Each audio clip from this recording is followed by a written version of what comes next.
Welcome back to the Keep Going podcast with Vin Kennedy. I'm your host, Vin Kennedy. Today we have a special guest. It's Oliver. Oliver, you want to do a brief intro on yourself? Yeah, man. Thank you. Pleasure to be here. So my name is Oliver Brito. I'm from Staten Island, New York. Now I live out in Jersey. Just recently moved out because I became a father about a year and a half ago. So life has been moving really fast. Father to a beautiful young girl. I work in the financial industry, and other than outside of my career, my passion is you may see me on Instagram as the positivity chef, trying to do a lot of motivational speaking, inspiring people, but basically just focusing on relaying a positive message in a world that can be really filled with negativity sometimes.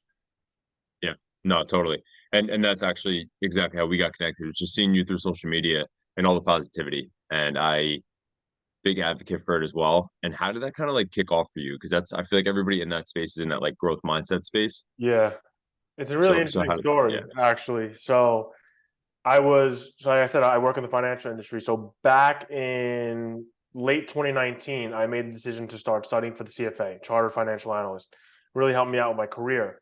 So I made the decision to start studying. I remember my birthday's in November 9th. So I was like, I'm going to go out for my birthday and then I'm sacrificing because that test is hard. It's 3 levels and it requires anywhere from 400 to 600 hours of study per level, right?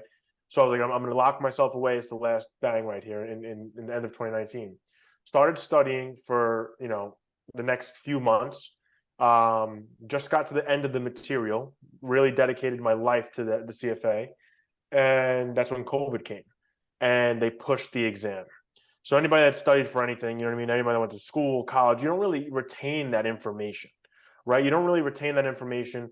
And I knew when they pushed it out, they initially said from June I was going to take the test. They pushed it out when COVID just broke out in like March, around that time frame. They pushed it to December. So I was like, I'm going to have to restudy all of this stuff. Like it's really complex, like stats and all these different, like very specific things that, you know what I mean? You really got to have to, there's a level of memorization, a level of understanding, but so many formulas, stuff like that. So I was really bummed out. And what was getting me through that study period was, going on Instagram. I unfollowed everybody because I didn't want to be distracted by social media because right. I was really focused on my time. So I only followed motivational post pages, and I would repost them and repost them and repost them. So I would go to the gym here and there, and a couple of my buddies were like, "Yo, your Instagram's getting me really motivated. Like everything you post, like on your stories, like they really like it gets me going." So I always had in the back of my head, like I could do that. Like I'm just reposting other people's stuff. Like I could figure that out. It's when Instagram is primary, just a picture platform. Right. So fast forward, CFA gets pushed. I remember I literally walked upstairs and I was pretty pissed off. And I went up to that's when I was still living at home. Went up to my mom's room and I was like, we were just chatting with her. I was like, this is mad annoying. I'm really gonna have to study all of this over again. And that's when I realized I could make one of two decisions. I could view this from a positive perspective, or I could focus on all the negatives. Negatives being I got to study for all this over. I have to, it's yeah. I could just focus on everything that's going wrong, or positive, saying this is meant to be. I studied all that, and the process of studying is a brain exercise. So I was definitely on top of my game, and it wasn't wasted effort. And I'm like, you know what? Maybe I was supposed to find a different angle. Maybe I wasn't supposed to do this. Maybe there's something else that I'm supposed to be doing. And this was just like, a little bit of a exercise or a little bit of a boot camp that I had to put myself into my brain into. So I chose the positive side. And then, a week later, I was like, I'm gonna make an Instagram page, start reposting a few things. And that's when the Positivity Chef was just born. Yeah. No, it's awesome. And exactly. I feel like we all come to these crossroads and these events in our life where we really do always have that choice. And the negativity is the easy choice. And Every it's time. so easy to just, and then that rabbit hole as well could just take you down obviously a dark place, but it's so easy to go down either way. Yeah, Yeah, 100%. no, absolutely. And now it's kind of like taking it's you've really built a platform out of it. And obviously have a podcast as well. You want to kind of like touch on that and how you like scaled. Yeah. So at first, the page saw a lot of success when Instagram was a picture platform. When it shifted over to the video platform, I had to completely like change gears and see like how I had to kind of rebrand in order to, fit with the moving times, right? In the beginning, I didn't show my face at all. My personality was in the caption. And a lot of people valued it. Like I would get, hundreds of thousands of, views for hashtags, like none of that stuff that you see anymore today. That a lot of the initial growth, like to like 15K or like 16K from like when it was a picture platform. And then now I'm at like 25 25 or 23, I think. And that it's been slower, but it's when I shifted to video, I had to bring more of myself in. In the beginning, that was a hurdle because, we'll touch on this later, but I was always like caring what people thought. I didn't want to be, put myself out there and have all the people that knew me and the small little Staten Island say, like, you know what I mean? Speak about it or whatever, caring what they think. So it was a big leap for me, but the initial success came from growing it just from, putting a motivational quote and then, putting my interpretation of that quote in the caption and just being honestly my true self, unfiltered self, and, trying to just put out a positive message out there and see who it resonated with. Yeah, no, absolutely. And it definitely resonates and it's awesome. And how many episodes in are you with the podcast? Oh, now with this one, the non-negotiable, that's with Frankie Dades. So Okay. we just released the fifth episode this past Wednesday. We record every week or every other week, but 5 episodes in, I had a few. So I've been on this journey trying to kick off a podcast for some time, and I've been trying to find another host alongside with me that because I wanted to do that dynamic. I didn't just want it to be my podcast. I tried by myself, talking directly into the camera. I had one of these kids that I knew tried out as a host. We had a podcast, and I was never really clicking with the person I was recording with. I had the money mindset with somebody that was doing it with it, and it didn't really, go the direction we wanted to. So I was always looking for that other person that's just as motivated as me. They have their own, perspective, and it's going to be like a real good, dynamic between us. And then Frankie was actually a guest on one of my first podcasts, and we had a great conversation. And after that conversation, like Frankie reached out to me like, "Hey, listen, like I'm looking to start a podcast. Like if you're down, you know what I mean?" And I was like, I would love to. And at first, this was back in September, so I was like, at that time, I was going through some things. I was going some like a burnout phase. We'll talk about that. But I was like, you know what, Frankie, like I'm gonna have to put this off. I'm not gonna be able to give you my all right now. So next thing you know, we waited like 2-3 months, kicked off in the new year. I hit up Frankie. He was like, "Yeah, I'm still down," and we just kicked off a couple months back, 5 episodes in. But this is for the long run. Yeah, that's awesome. And again, it's so important to have someone that is like locked in with you, right? Because Yeah, I feel like a lot of people talk it, but to live it, and obviously Frankie just you can see through social media too. It's just a disciplined dude that lives it, like yourself. I have the same back and forth with actually my buddy that edits and gives me ideas for the podcast as well as like this kid's just nails. Like he doesn't miss, and it's just he takes things very serious and it's discipline. It's tough yeah. to find. That's Yeah, that's that's awesome that you found somebody that has like the editing side of it. You know what I mean? yeah, Because that's so valuable. I yeah. remember just trying to teach myself things, and it's not an easy skill, right? You have to Right. dedicate a lot of time into that, and that's definitely valuable. That you have that on the team there. But 100% finding those valuable individuals that are motivated, that aren't going to give up, that are in it, that are consistent in it for the long run, that don't have just such a short, vision. When things don't blow up in the first week, 2 weeks, 3 weeks, they're trying to quit. Like that's valuable, and it's hard to find. So when you know what I mean, you having that on your team, me partnering up with Frankie, it's really, and I love connecting, with you and other individuals that are, on this journey through this platform, through Instagram, through becoming an influencer and focusing on things like positivity, motivation, all around health. It's amazing because there's not that many people out there like us, right? So being able to connect is it's very valuable. Absolutely, man. And then what's your like big goal with this? So obviously like you have, the day job, quote unquote, but what's your bigger picture with the like social media as a whole? My end goal is to build a platform that's able to reach a very wide audience so I could spread a positive message of inspiration and motivation to younger kids that may not have that guidance, to people my age, or honestly I don't really have like a niche in terms of an age group. Obviously it leans to more of like the 18 to 24 to kind of 30 range, like the ambitious young males. But my goal is to just reach anybody that needs that guidance or that motivation every single day when they open up their phone, because Instagram can be a very toxic platform. So you can go there and you could see people that are living a life that you wish you lived, and you can get demoralized. You can go on Instagram and see a bunch of nonsense and feed your brain with complete BS. Or you could, hopefully come across the page I'm trying to develop, this page I've been building, a page like yours, a page like Frankie's, that when you go there, there's value in the caption, there's value in the video, value from the books that we've read, the experiences that I've had, things that I've learned in my career as an enterprise salesperson in the world's largest data, provider, the world's largest, one of the world's largest financial company. So being able to put any of my experience there to talk to somebody that was 18 and give them a gem that could change their life trajectory, that's the goal.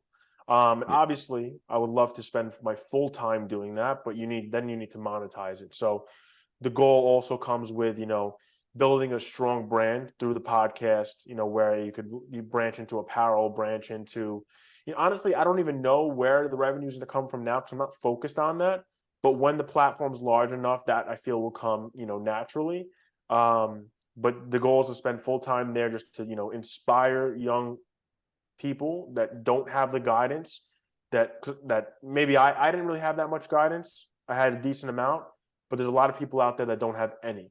And I've seen it, and it's really upsetting. And I wanted to be that person for them, that they can go on there, get some knowledge, get some direction, and make their life as good as it possibly can be. Absolutely. And I'm right there with you. And one thing I always think of, like, for myself, and I feel like for you and a lot of people in the similar space, is that like we become the leaders that we needed. And then you mentioned earlier too, with like almost having that the back and forth with yourself about posting. So Yeah. I'm wondering now, have you became like that person, and that's exactly you're trying to like impact the younger you? Yeah. Wow. You just took the words out of my mouth. So like a lot of times when I write captions or like I create content like on my story and I'm writing like a post, I always envision myself talking to my previous self, the self that had a huge lack of confidence, the person who, like I said, was scared to show face on Instagram, the person who cared about what other people thought so much, the person that was, literally controlled by fear and was always, the lack of self-confidence led to quitting multiple different things, never following things through, always, just being inconsistent, right? Lack of consistency. It led to all those negative, habits. I speak to that person. And I know a lot of people resonate with it because I wasn't the only person like that. A lot of people suffer from lack of self-confidence, which has all the side effects I just mentioned, right? So when I'm speaking to that person, I'm speaking to the old self. Like I literally envision myself talking to my 18, 19, 20, all the way up to 23-year-old, 24-year-old even self before I really embarked on this personal development journey. And I feel like that message resonates with a lot of other people that are like my own self. Yeah, no, absolutely. And with that, I spoke to Frankie about it, and I feel like so he mentioned that it was kind of like a Staten Island thing, as far as like, and I grew up in Monmouth County, New Jersey, which a lot of people move from Staten Island or Brooklyn, so it's a similar like Just like my me, dad's yeah. from Staten Island. Yeah. So it's a similar mindset as well. And I feel like it's all about like fitting in, being cool. Like you don't want to be the outcast. You want to just like kind No, of morph into everybody else. Everybody wears similar clothes, similar shoes. Is that where you found that kind of came from you as well, where like you kind of were a little more reluctant to try new things? 100%. Yeah. So growing up in Staten Island, I grew up in Great Kills, South Shore. So when I was younger, still in the area, like all my friends were Italian and Irish, right? And I was obviously the different one. I'm half Dominican, half Lebanese. So I was obviously the odd one out, right? And that as a kid, like you don't understand that being unique is very special. So you always want to fit in with the crowd because you feel that, you know, you feel like you're that odd one out, right? So from everything from the food I would eat, right? From the food I would eat at lunch, or when I go home, my mom's making certain foods. My mom's Lebanese, so it's like definitely very different from like what the cuisines all the people I knew, all my friends were eating. And then I would go out, they'll be talking about what they're eating, they'll be talking about what their parents doing Sunday dinner, and I didn't have any of that because they had the same culture, which is awesome. You know what I mean? They're talking about Italian, Irish, they had the same culture. I was just very different, didn't have that many people like myself. And that made me feel less, which is very wrong. And now I think about it, I'm like, Jesus. But I'm like, that really made me feel less, right? And I felt like I had to overcompensate. So, like, and all my friends, like, they had the Jordans, they had the Nikes, and my mom didn't, you know what I mean? She was born in Lebanon. I'm a first generation American. My mom was born in Lebanon. My dad was born in the DR. They came to this country without any that much money. They worked for everything they had. They didn't see the value in spending a lot of money on shoes when they could, you know what I mean? Buy a Yeah. pair of shoes, right? Which is a smart thing. But I was like, oh, I want those nice pair of shoes. Like I don't dress like them. I don't eat like them. I'm just like the odd one out. So I felt like I had to overcompensate to become equal. And the scenario I always give is like when I would go to my friends' houses, like they had all the friends over. It would be me and all of my boys at someone's house, whether it's a sleepover or a pool party, whatever it was. I had to be the most respectful kid there by far because I felt like I was automatically at a disadvantage because I was different. I was different from the way I looked, from anything from the color of my skin, the way my hair looked, the way I looked. It's not. I don't think really anybody really. I didn't really deal with much racism. I just felt different. I could look in the mirror and look at them. They're John. They're Mike. They're Joe. I'm Oliver. I'm Lebanese, Dominican. I didn't know one other Lebanese kid. I didn't know one other Dominican kid from where I came from. So it's like I didn't really have that connection. So I felt less. So that all led into the lack of self-confidence that, kind of haunted me my whole entire life until recently. So definitely when you bring up like, and then Staten Island doesn't make it any better because, everybody's so cliquey and wants to be the same, but there's a lot of similar people too, a lot of Italians, a lot of Irish, a lot of people that, have that same mentality. Their parents grew up on the island. Their parents grew up in New York. So their parents knew each other, right? So they're all following that culture. So just, it is hard to not fit in or not join that because you wanted to be friends with everybody, especially when you hit high school and everything. So then that's when you started really fitting in with the crowd. But being different definitely made me less confident. No, absolutely. Well, what's something you would say now to like your younger self at that time when you were trying to fit in? That's a tough one. I never actually had to think about this. What would I say to my previous self? So if you I want, would, my personal like, because I like to like flip things on their head now, and I would say like, so I was just like everybody else. I'm Italian and Irish. I would most of my friends Italian and Irish, same thing. Sunday dinners, absolutely. That almost makes it harder to break the mold, if that makes sense. So like coming from the outside, you already have that, like you are different. And like you said earlier, it could be used as a superpower. So yeah. for me to break outside of it almost seems in a way difficult in itself as well. So I figure you kind of look at it on both sides. Yeah, 100%. And it's crazy because we both are on opposite sides and we're both looking at the opposite, like the other side, saying the Right. grass is greener over there. Right. And that's just a Well, yeah. mental game. So how crazy is that? I'm Yeah. saying I wish I was, one of them, and they're saying I wish I was a little different because like it's harder to stand out, is what I'm hearing from you. Yeah. Um, and that's pretty powerful of a message that you just dropped, and how we're kind of like on these both sides of the dynamic and looking at, oh, the grass is greener on the other side.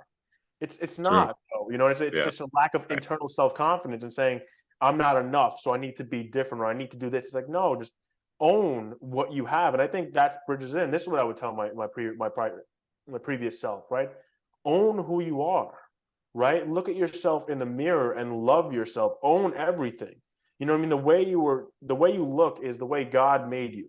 You have a lot of special things about yourself. You're intelligent. You see things differently. You have a unique perspective. Both your parents are immigrated to this country. You're first generation American. You know what I mean? You have a lot to do, a lot to build. You could build a whole legacy, and it starts with you as a first generation American. Like that's powerful. And yeah, I was different, but that gives me a unique perspective because what now I hang out with my friends. I learn their culture, the Italian Irish. I learned that culture, but I also have my culture from the Dominican side, from the Lebanese side. So now I'm multi-dimensional. I see things from many perspectives, and that's very, very unique and very powerful. In order to do that, the more perspectives you could see, the more empathy you have. You know, it's just better for your character. It makes you more interesting. It makes you more, just valuable, in my opinion. And that's what I would tell my younger self. It's just like, own who you are, continue through through your life. And if anybody ever poked at you and said that you were different, stand up with your chest out and say, yeah, I am different, and own that. And you know what I mean? It's not a bad thing. So don't feel like, if people pointed at you or people made fun of you for being different, don't take it as a bad thing. Take it as like, yeah, that's who I am, and be confident. Absolutely. I totally agree. It's such good advice. It really is. And what are some of the things that you did to stack that confidence to like become the person you are today? Oh, oh man. to stack this confidence, I really had to start self-reflecting. I had to realize that I was accomplishing a lot at a young age. Started like, for example, when I started off in Bloomberg, I didn't get the job. I didn't get the internship when I first applied, and then I, ended up getting an internship in a different department, killed it there, applied for the same role that I got denied again. I ended up knowing someone in Bloomberg, got me a new interview, and I ended up getting the job. But that always, that was another thing that hit on my confidence. But when I started there, you know, after the first year, I started really surpassing my peers. Like whether it was in the training when you came in, getting like killing those tests, killing those exams, and I was just slowly surpassing some of my peers.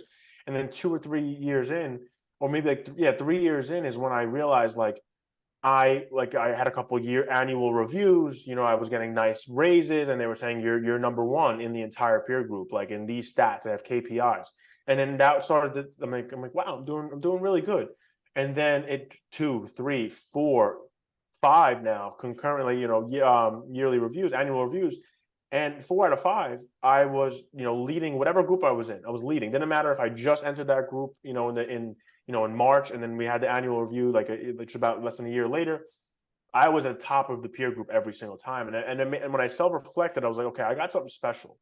Like, so stop like being your biggest critic and hating yourself, and, focusing on all the bad and all your flaws, which at a point, that's why I was really good, because I didn't let myself be bad. I was very hyper focused on all my flaws, but I was like that to a point where it was, poking at my self-confidence. So I was, fixing all my flaws, but then I was like, I'm still nothing. So I had to self-analyze and say, that needs to stop. Like you're killing it right now, and you're so young. And then I ended up, building up the Positivity Chef platform, and just reading more, like everything from Think and Grow Rich, which has the self-confidence formula. I have it hung up right here, literally right here in front of me. Reading that and saying that, understanding the importance of being confident. I didn't know how important it was, but embarking on that, journey was like, okay, this is a very important thing for your success. And it was a slow and gradual process. You're not going to go from, unconfident to super confident overnight.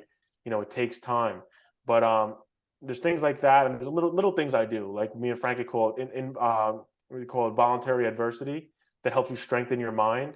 So everything from like taking cold showers, or doing things that you don't want to do, getting up, making sure you get to the gym, or going for that run, or you're saying, oh, I hate running, so now I got to run, or I didn't want to run 10 minutes today and I was really not doing it, so I ran 20. Right?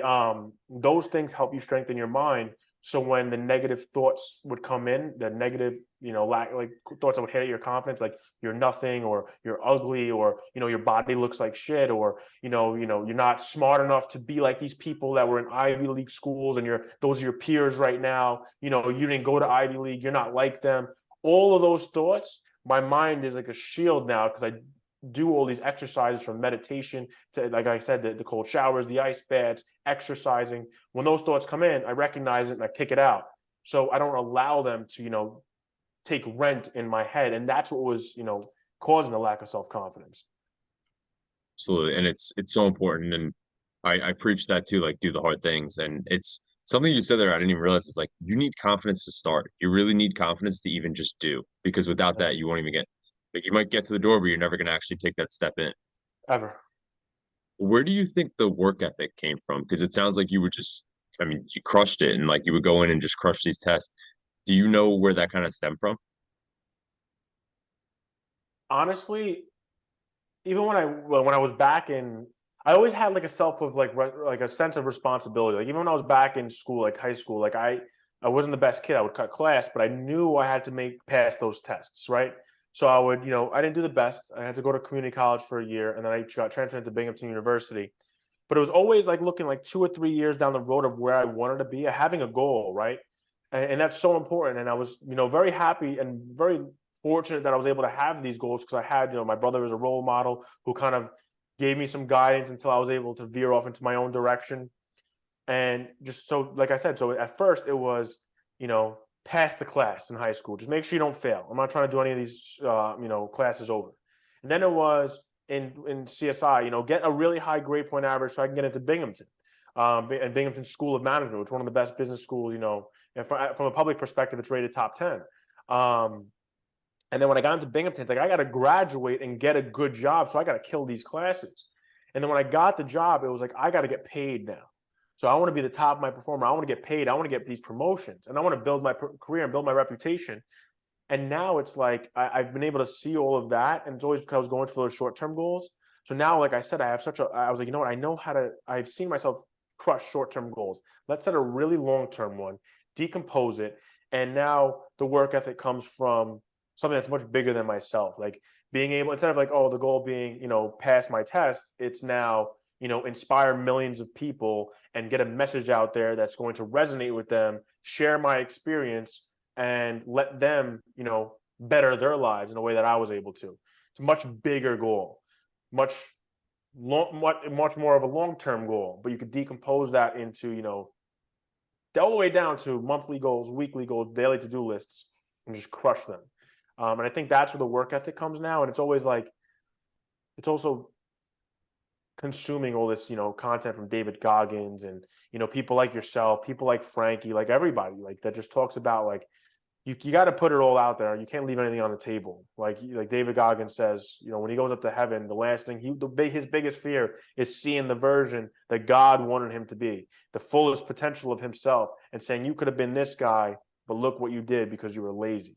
So it's a combination of, I have one life and I have to live it all, and I got to grind, and I can't be lazy. I can't be useless. I can't just be, coasting. So it gives you that drive, but also it's not just for me. Like every very valuable person in this world that has done something that impacted the world as a whole, they're remembered throughout history, and they just chose to grind, work, and be dedicated and be consistent. And why can't that be me, right? So yeah, it's so true. And I know because I found myself in a realm of the same where I was taking a ton of motivation, but I did personally find myself in like a place of like positive toxicity, which I'm not sure if you've heard about. Yeah, I have. Yeah. What are your thoughts on that? I feel like it's very true because people will downplay, you know, in life there are negative events, and it's not always going to be a positive thing. For example, best case, it's very extreme, but let's say you lost a loved one. There's no just be positive or look at the bright side of that. You're gonna go through your emotions, and you're gonna feel sad and depressed and all of that stuff when you lose a loved one. But it's more about emotional control. It's more about understanding and being mentally strong enough to get past that and move on with your life. Toxic positivity, from my perspective, is just ignoring that there's actually something wrong and saying just focus on the bright side or focus on the positivity, or you don't, it makes you feel like you're not actually allowed to be going through anything negative, which is not the case. It's not realistic, right? But that's my perception on it. No, I totally agree. I think I also think like where I was at was it was just a good place to start, right? Is like to take in the motivation and then kind of like dissect it from there and create it into your own. But yeah, I totally agree. Hmm. Hmm. What's something you think of, like I'm not sure if you probably definitely do, taking Jordan Peterson as well. Oh, I love Jordan Peterson. Love him. So obviously like there's like a whole divide right now about like just masculinity as a whole. I just wanted to know like kind of how you feel about that. What a question. What a great question. I do think that there's an attack on masculinity. I genuinely feel that I don't believe in the toxic masculinity concept. I believe that true masculinity is, divine in nature. You're a protector, you're a provider, you're willing to put your life on the line to protect the people you love. You're a leader. It's a very noble thing to be truly masculine. All the evil things that go on in life are not masculine men, or not masculine, energy, right? And masculinity is just an energy. I'm not even going to speak to anything else. It's purely an energy, and the evil that goes on in life is not masculine energy. It's weak. Masculine is viewed as strong. It's viewed as a leader, humble. All these powerful, positive characteristics that define. I can't even think of like a word that just define like a true leader. And nowadays it's viewed as like as aggressive, as just a terrible thing, and it's really confusing. First of all, the youth, right? But it's confusing people today, because naturally males, they have a lot of that masculine energy, and they're being pointed at and saying that's bad, and they're saying that your natural instincts are bad, and now it's leading to confusion amongst young men and just men in general, myself included, previously, until I embarked on this journey. And it makes you feel like you don't know who you are. It makes you feel less of yourself, because everything that you have naturally in you is being pointed at and viewed as bad. And then people want to talk about men's mental health, and they want to know what the real contributor to men's mental health is. A level of confusion of, they don't even know who they are, because all this toxic masculinity stuff that's going on and around. So that's my perspective on it. I think masculinity is a beautiful thing. Femininity is a beautiful thing. They're opposite sides of the spectrum, but from a masculine perspective, that's what I could speak from being a male. A true masculine man is a leader, a provider, a guardian, you know what I mean, a father, a role model, and that's the traits that when I think here of masculinity, that's what I think of. I totally agree. And I think at the same time, it's like a whole nother issue that we deal with, like just social media as a whole, and our phones, and just all the instant gratification, which also just plays such a big part in it. And that goes back to, like you said, like the cold showers and just doing the hard things, because that's where you grow. Yeah, 100%. So the last question is, what keeps you going? So obviously the name of the podcast, always ask it. Yeah. So what keeps me going? Um, well, nowadays, my goal, right? There's a few things that keep me going. My goal to reach millions of people is one, but most importantly, knowing it's not for myself anymore. I'm not doing this for myself. I have a beautiful young daughter named Violet, and just waking up every single day and seeing that girl, oh my God, you have no idea. I can't even describe the feeling unless I know it's another parent, because I know I didn't have this feeling. I cannot comprehend what I actually feel before I had, my daughter. But knowing that I'm doing it for her, I'm doing everything for her. I need to be strong. I need to be powerful. I need to be a role model. I need to be a leader. I need to protect her. I need to provide for her and my family. And, just waking up, seeing my wife, seeing my daughter, seeing our house, and saying, you know what I mean, I got to continue to provide. And I want to give this girl the life that, not the life that I never had, but I want to teach her the lessons that I never learned when I was younger. I want to just give her everything that she needs to be on the path to true success. I want her to be able to say, if she wants to do something, she can, and there's no limitations from a monetary perspective or whatever. There's no limitations at all. If she wants to do it, it's hers. And I owe her that life. I brought her into this world. She didn't ask me to bring her into this world. I got to make it the best I can. So if there's one driving factor, it's that little crazy girl that runs around. It's awesome, man. And it's so cool. And I mean, I know you're gonna do it, and at the same time, it's so cool because of like all that you've been through, all the knowledge you could give her. So I have a nephew right now too, and he's not even one.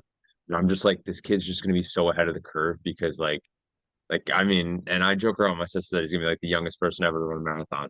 But like, but it's stuff like that where it's like I could just help you from day one. Like it's such a learning curve. It's so cool.